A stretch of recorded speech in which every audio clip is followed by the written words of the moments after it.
साथियों, यूं ही उत्तराखंड को देवभूमि नहीं कहते हैं।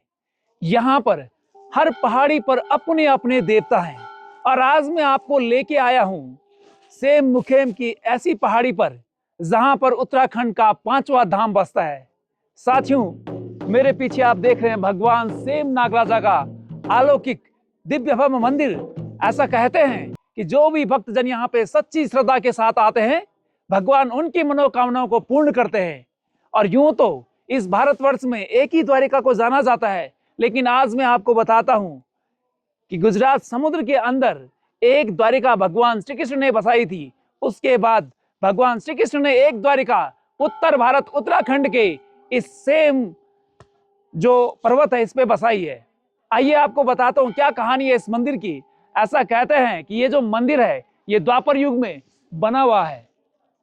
भगवान श्री कृष्ण ने जब समुद्र में गेंद लेने के लिए गए थे बचपन में, और कालिया नाग से जब लड़ाई किया और कालिया नाग को वहां पे परास्त किया और बोला कि आप इस समुद्र को छोड़ दो, तो जब कालिया नाग ने भगवान श्री कृष्ण से पूछा कि भगवान मैं कहाँ जाऊं, तो भगवान श्री कृष्ण ने कालिया नाग को उत्तराखंड की इन पहाड़ियों में भेज दिया। और तब से ही कालिया नाग यहाँ पर विराजमान करने लगी। और भगवान श्री कृष्ण ने उनसे वचन दिया, उनको प्रॉमिस किया कि वे एक दिन आएंगे और इस पहाड़ी पर उनको दर्शन देंगे।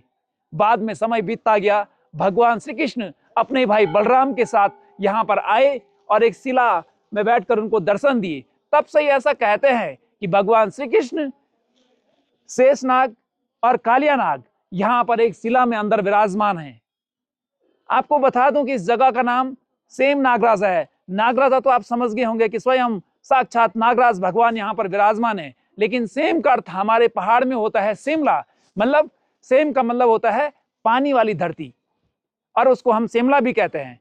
जिस धरती में पानी होता है, दलदला होता है, उसको हम सेम कहते हैं। इसीलिए इस जगह का नाम, इस पहाड़ी का नाम सेम पड़ा। और यहाँ पे नागराज विद्यमान थे तो इसलिए इसका नाम सेम नागराजा पड़ा।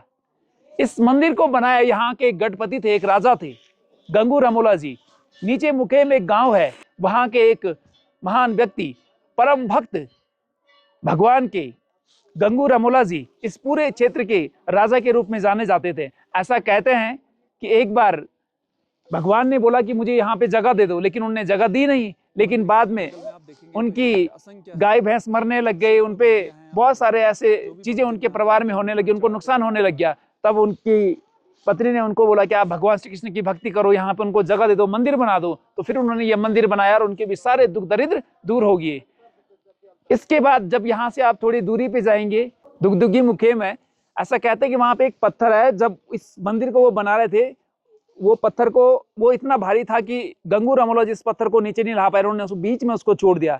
और भगवान श्री कृष्ण वहां पे प्रकट हुए, उन्होंने कहा कि देख गंगू रमोला, जिस पत्थर को तुम पूरे पीठ में पूरे बल के साथ हिला नहीं पा रहे हो, उसको मैं केवल एक उंगली से हिला पाता हूँ। अगर आप वहां पे जाएंगे, आप आश्चर्य करेंगे कि एक उंगली के लगाने से वो इतना बड़ा पत्थर हिल जाता है जिसका क्विंटल क्विंटल वजन है। और जब आप उस पर पूरा जोर लगाते हैं तब वो पत्थर हिलता नहीं है। तो इस संसार में कुछ ऐसी शक्तियां हैं, उनको देख के आपको आश्चर्य होता है और साथ ही साथ विश्वास होता है कि आज भी इस धरती पर शक्ति है। और इसीलिए इस भूमि को देवभूमि कहते हैं, देवभूमि उत्तराखंड कहते हैं। यहाँ पे कण कण में देवताओं का वास है। हर पहाड़ी पे, हर गांव में अपने अपने देवता पूजे जाते हैं। और आज ऐसे ही मैं पहुंचा हूँ भगवान सेम नागराजा के इस पवित्र प्रांगण में। तो आइए आप भी भगवान सेम नागराजा के दर्शन करिए और भगवान आपकी सारी मनोकामनाएं पूर्ण करे। जय सेम नागराजा।